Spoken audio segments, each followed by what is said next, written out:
Futures trading involves risk and is not suitable for all investors. Content provided in this segment is meant for educational purposes and is not a solicitation to buy or sell commodities. Hello and welcome to another edition of the Grain Feed, brought to you by EverAg. This is your weekly news feed for all things grain and all things feed. Each week we bring you updates on the markets with unique perspectives from an amazing team of analysts with the intention of helping dairy and livestock producers manage their risk. I'm your host, Jim Matthews, reporting from the Chicago office on what is a lovely, almost feels like fall morning here in Chicago. We're still creeping up into the 70s, but gosh, those nights are down in the 50s now. It's feeling good. Let's keep it this way for a bit. Good football weather.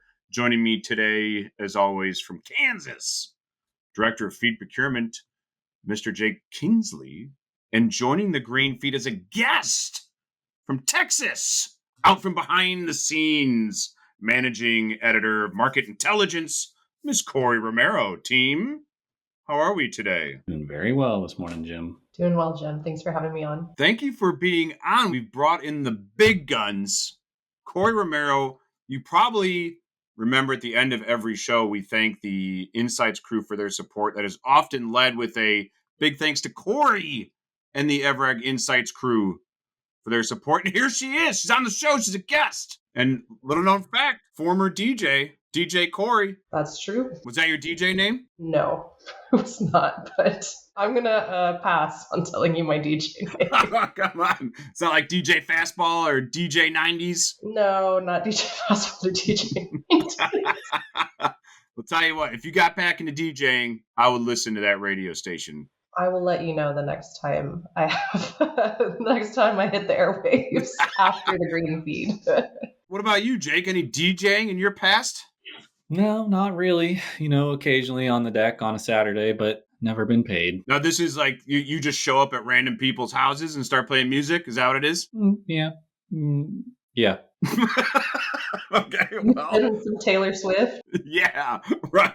Strictly. It's more of just a This Is Taylor Swift Spotify channel than it is you actually DJing. No, I pick the songs. Oh, you pick the songs? Okay, good. Yeah, you're not an animal. Obviously, you're going to pick the songs. Well, speaking of animals, we got some cows to feed here, so we need to talk about some markets. So, Paige, if you would kindly timestamp the broadcast. I know you like that transition there, Jake. It is Thursday morning. It's about 10:30. Chicago time. We do have the grain markets a little bit steadier today, just a little bit steadier. I think that's notable because we have been trying to continuously climb here a little bit at a time, maybe for corn. But for beans, though, it's been a somewhat aggressive climb at the beginning of the week and a little bit steadier here as we have moved through the week. But overall, markets have been mostly elevated now through the month of September. So a quick look at corn. We have December corn up about 1.5 cents, roughly 4.17 at the moment. We have November beans back to unchanged, but still holding above that 10.50 number, $10.50 per bushel on Novi beans. December meal, that stubborn little byproduct, is down just a hair here this morning, back below 3.30, trading at 3.28 even. At the moment, there's been a lot going on in these markets, and we've turned to Korri Romero to talk about what's happening with the movement of these markets and talking about the logistics. There's been a lot happening there, and we've been talking on the show recently. I mean, starting back maybe a month or so ago, we were all very concerned about potential, Canadian rail strikes and what that might do to the movement or lack of canola and canola products and wheat out of Canada. Then a couple weeks later, we start talking about how the Chinese and the Canadians start getting into a little bit of a tariff war, if you will. The Canadians starting to penalize imports of electric vehicle parts and vehicles themselves, perhaps, out of China and Asia. And then the Chinese retaliating to start levying higher tariffs on imports of Canadian canola products. So there's been a lot of movement here in terms of talking about trade. But then we have our own issues here at home in the U.S. We've had some dry river levels. And now we're starting to talk about this looming port strike, which seemingly started just maybe along the eastern seaboard, and that's now winding its way through. It could hit us at the port of New Orleans. There's a lot happening here. So Korri Romero, if you would please give us some insights into what's happening in the freight and logistics markets here in the US? Yeah, so I think what we're really eyeing right now is a potential strike along the East and Gulf Coast ports. So the union that represents dock workers at those ports left the negotiating tables over the summer, and there's no more talks on the books, at least as of right now, in terms of reaching a new labor contract. A lot of the contention right now, other than wages and benefits, is around port automation, and there's been a lot of contention around trying to solve that and its role at the ports. So right now, it looks like there's going to be a strike as of October 1st once the current labor contract expires on September 30th. And that's going to snarl, obviously, a ton of movement out of ports like New York, New Jersey, Savannah, Houston, New Orleans, like you mentioned, Jim. And that's a lot of our outbound grains, particularly soybeans.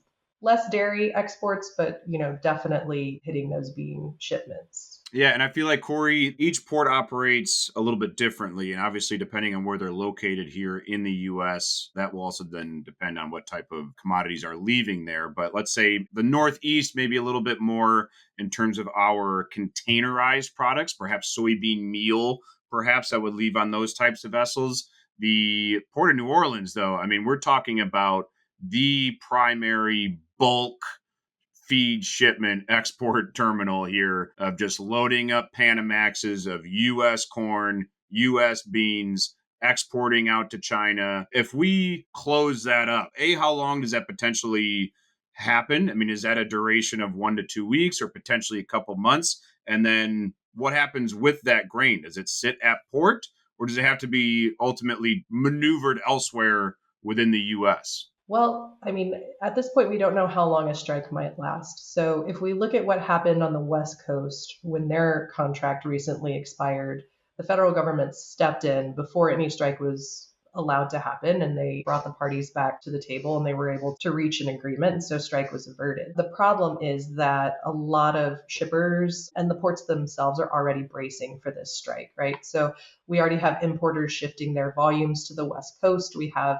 people making plans to shift to Canada or Mexico if they absolutely have to come in through the east. So you're already getting these snarls, this congestion that's building just because people are preparing, right? So unsnarling this, whether there's a long-term strike or not, is going to take a while, particularly because we're heading into the holiday season. This is when retailers bring in extra stock. We're about to go see those giant Santas, and we're getting extra food in and things like that for your Thanksgiving dinner, and that all builds up, right? The problem too right now, as far as getting grain to port and it staying there, is, well, if it's just sitting there and you try to find another outlet for it, right now our waterways along the Mississippi are also quite low. So, getting it to the port, and if you want to get it out of the port, that's also an issue as well due to low water levels. So, I mean, I think right now it looks like we're just going to have a buildup of grain at these ports if it can't leave. I think one thing we probably need to keep an eye on too is those Gulf Coast ports are key gateways for our crude oil exports. You're talking about places like the Port of Houston, which will also be affected. And I think,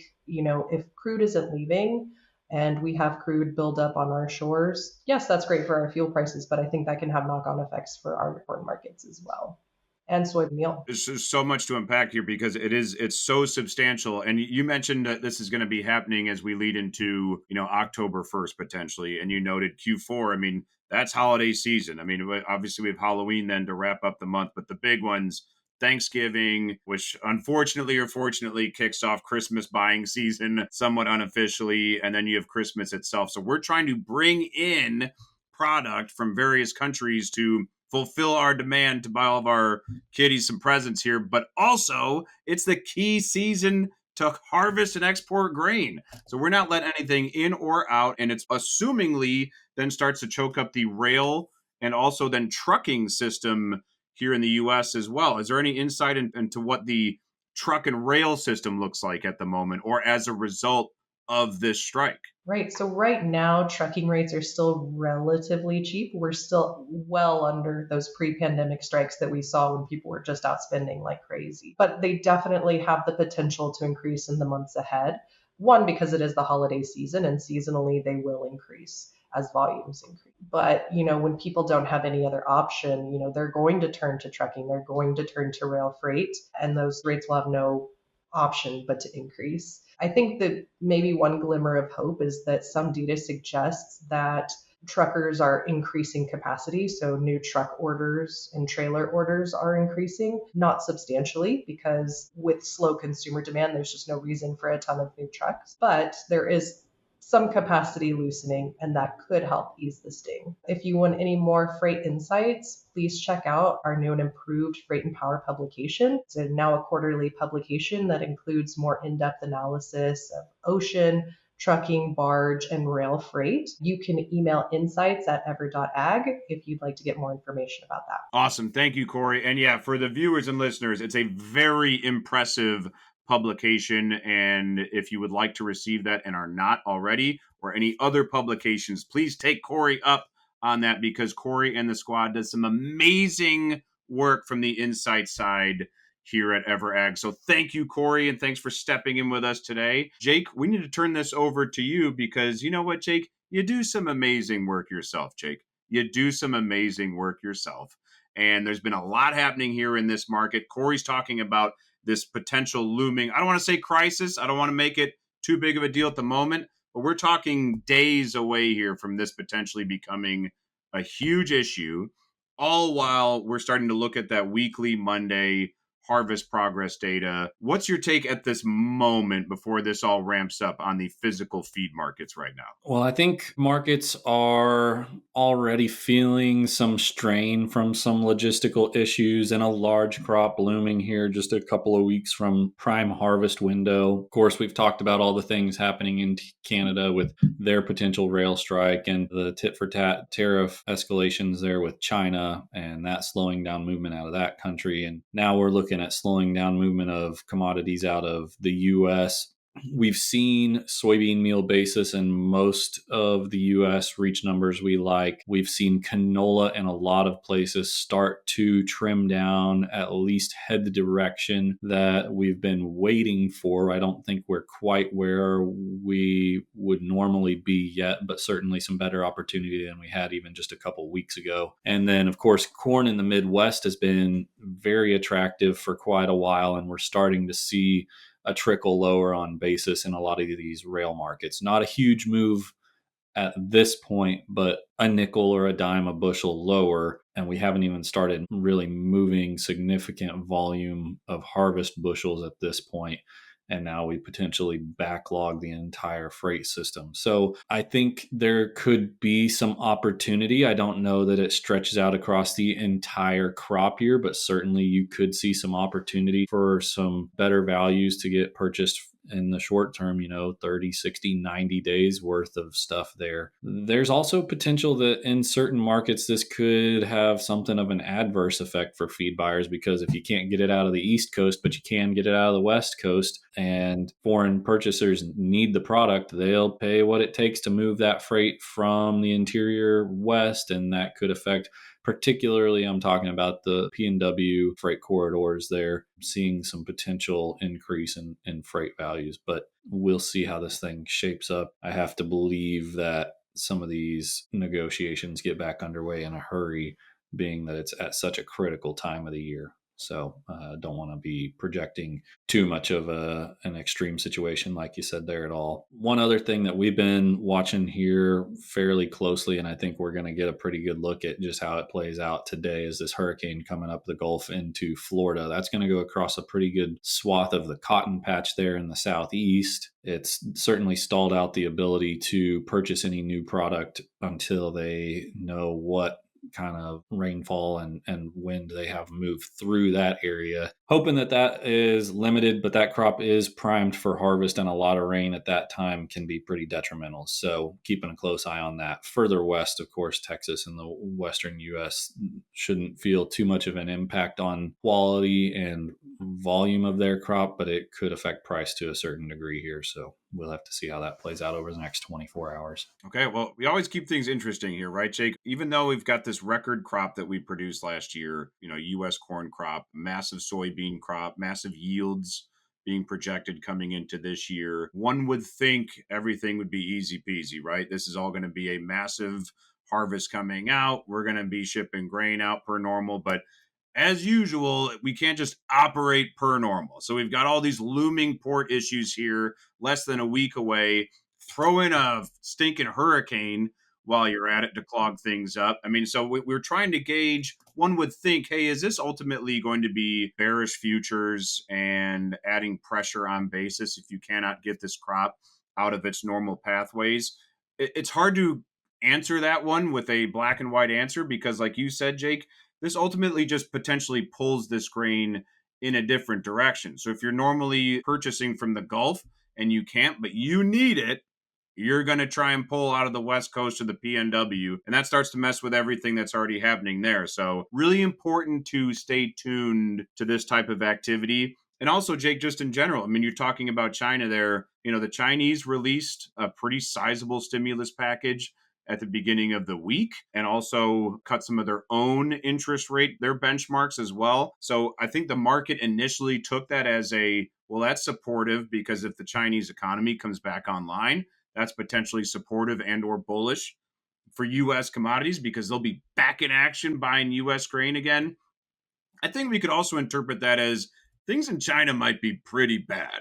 And maybe that's why they stepped in and made some of these moves. And so it doesn't necessarily mean they're going to jump back in and restart a massive U.S. crop purchasing program like they had 2-3 years ago. And also, Jake, we've got northern Brazil is having a hard time. We've got some Russian acreage having a hard time. So there are some very notable supply issues potentially lingering here around the world. So to throw in some logistics problems here in the U.S. on top of it, it's not an easy go here as we head into the U.S. harvest. So a lot to keep an eye on.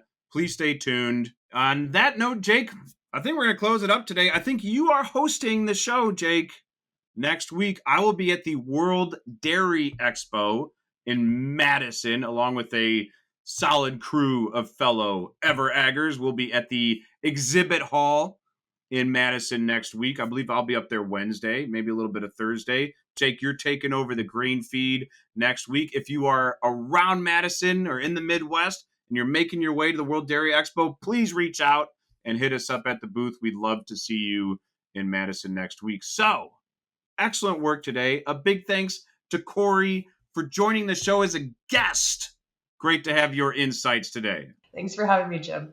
Absolutely. And I guess I'll still thank you and the Ever-Ag Insights crew for their support. And a big thanks to Paige for her production magic. And thank you to the viewers for watching the Grain Feed. Contact information is on the screen. We greatly appreciate your feedback. That's all for today. We'll see you next time on the Grain Feed.